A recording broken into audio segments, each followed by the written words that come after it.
Proof of funds is a very important document for the Canadian PR application. This is required to show the visa officers that you have enough funds to support yourself and your family once you land in Canada as a new immigrant. Let's look at the requirements and the supporting documents you need to submit as the proof of funds and how to submit a gift deed if you do not have enough funds. Please note that all the information in this video is based on my own experience in the process and I am not an immigration lawyer or a consultant. Please contact an immigration consultant registered with CICC for professional help with your application. Let's get started. When is the proof of funds required? Proof of funds is required for the Federal Skilled Workers Program and Federal Skilled Trades Program. For the Canadian Experience Class Program, proof of funds is not required. Also, if you have a valid job offer, you don't need to show proof of funds, even if you apply under the Federal Skilled Worker or the Federal Skilled Trade programs.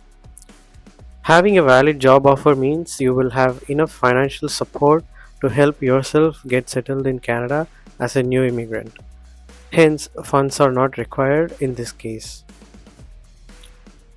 How to estimate the funds required?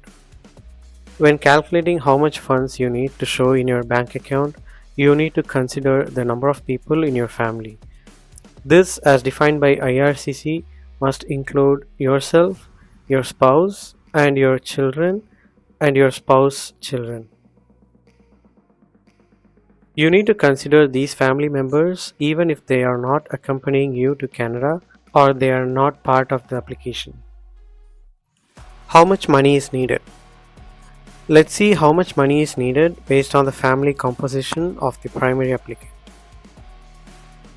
The table shows the minimum funds required based on the number of people in your family as of April 2023.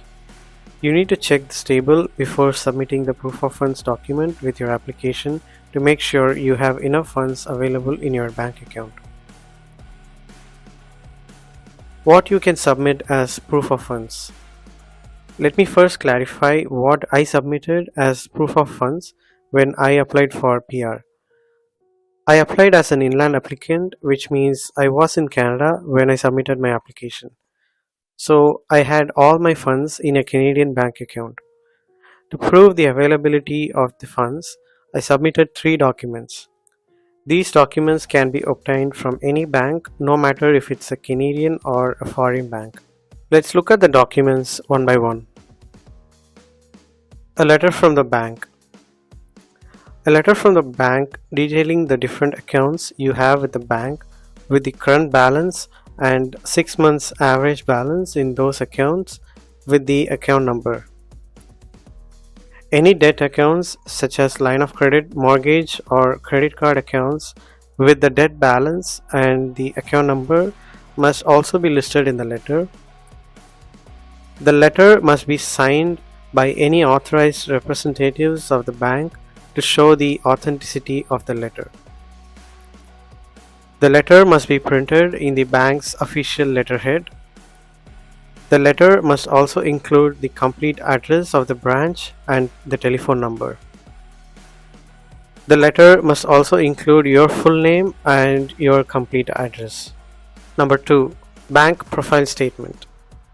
The profile statement is nothing but a summary of your bank account details, including your personal and financial details. Some of the details include your name, address, marital status, employer details, occupation status, occupation type, and so on.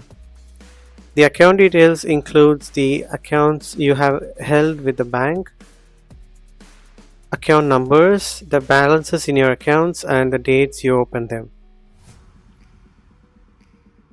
This profile statement is used to provide a high-level overview of your bank details to the officer reviewing your application.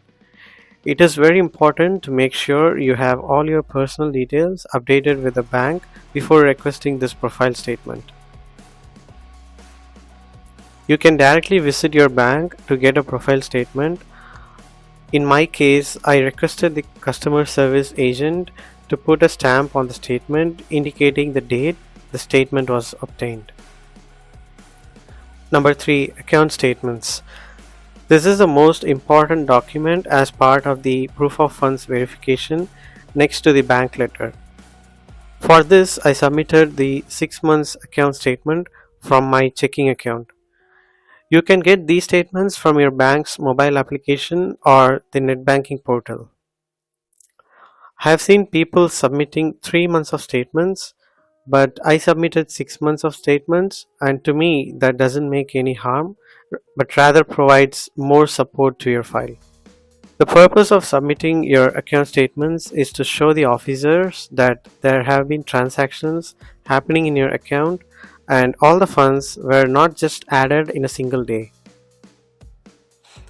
A lump sum deposited to your account in a single day would be a red flag and would raise concerns for the visa officer reviewing your application. You should be able to provide an explanation on how and why a lump sum was deposited to your account.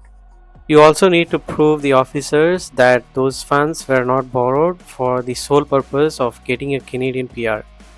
Gift deed for proof of funds.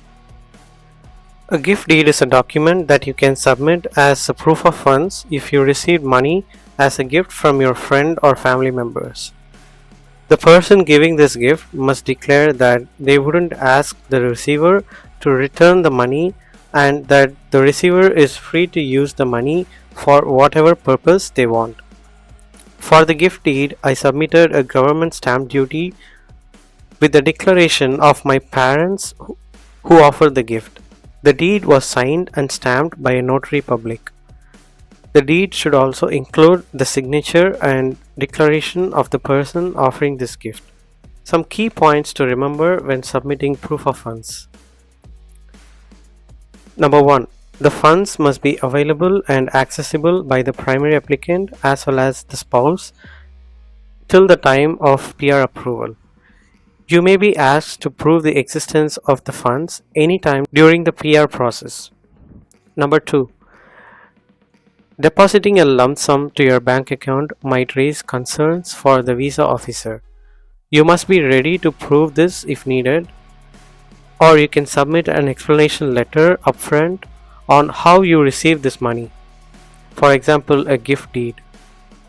Number 3. Aside from the minimum funds requirement provided by IRCC, you can research how much is needed to live in the place that you are moving to in Canada. Understand the cost of living in the city and be prepared for more funds if needed. Remember that proof of funds is required not just to show the officers that you will be able to survive the initial days after coming to Canada, but also required for you to initially survive in Canada until you find a job. Any wrong information could be treated as misrepresentation and would lead to rejection. So it is very important to be honest and transparent when providing this information. That's all for this video, and thank you so much for watching.